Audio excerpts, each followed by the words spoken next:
it's Tesla, Emperor Without Clothes, coming back to you again with another negative news roundup. Want to warn you guys not to get used to these on a daily basis. It's quite a bit of work, and we will try and get these together as often as possible, but we will not promise to have them to you daily. So, in any case, let's get into it. Our headline story is about Moneyball at D. Kurak, who is the Chinese web media researcher. He brings a lot of great information to us from China. He had a tweet earlier saying that Tesla was to thoroughly investigate the SUA, that's unintended acceleration, battery fire, OTA issues, which is over-the-air update issues, I believe, reported by Chinese consumers, and to intensify its investigations, and that they had a meeting with the MIIT, which is the Ministry of Information and Information Technology, as we mentioned in our roundup yesterday, and also the SAMR, which is the State Administration for Market Regulation, and the MOT, which is the Ministry of Transport, and they were requested to follow all laws and strengthen internal management. This was followed up by a subsequent tweet later in the day where Moneyball notes that the government reacted in time, and if it did not sanction Tesla a bit, that other manufacturers would, I suppose, let their quality slip. The interesting thing here is that he is noting that they sanctioned Tesla a bit. Someone further down asked what the sanctions were, and Moneyball says that he does not know what the sanctions were. It may have just been the embarrassment of being brought in front of the government.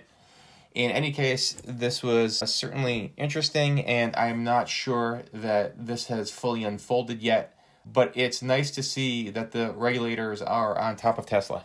One thing that we would like to point out is that we have not independently verified the information in these tweets. If you would like to do so, you are welcome to, of course. We are providing you with the tweets as they appear on Twitter. The next item of news that was making the rounds around Twitter, as mentioned here by Tweet Tweaker, is that Edmunds.com had a new EV real-world range test. You could find this right at Edmunds.com. I recommend you have a look. The really interesting headline out of this is that they compared a variety of Tesla models and Porsche models, as well as the new Polestar and Hyundai and Kia. But the really interesting bit here is that the Porsche Taycan 4S absolutely crushed its EPA range estimate, which was 203 miles, and put up 323 miles of range, which is 59% more than its EPA range. And it's also interesting that that range actually exceeded the Tesla Model S Performance's 318 miles. So the Tesla fell short by 2.5% of its EPA range. And the other Tesla models all fell short as well, anywhere between the 2.5% of the Model S to 17% below for the Model 3 Performance. And if you look through this, you'll see that some of the other brands did pretty well. Hyundai in particular and Kia exceeded their EPA ranges as well. This test raises some interesting questions about how it is that the EPA ranges are determined. And it's interesting to note that actually the manufacturers are the ones that carry out the tests per EPA protocols. The EPA is not actually verifying each car independently. Car and Driver actually had several articles on this last year, and they note some of the elements that go into coming up with this, but there's, for instance, an adjustment factor that's applied, and sometimes manufacturers choose to modify that, sometimes they don't.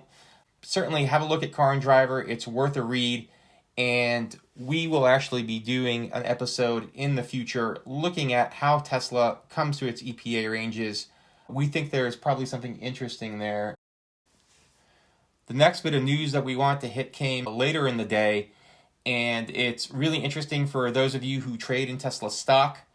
We note once again that we are not financial advisors and we are not giving any investment advice, but just want to put this out there. Michael Burry actually had a tweet that there were over 200,000 March $20 puts bought on Tesla, which is certainly eyebrow raising.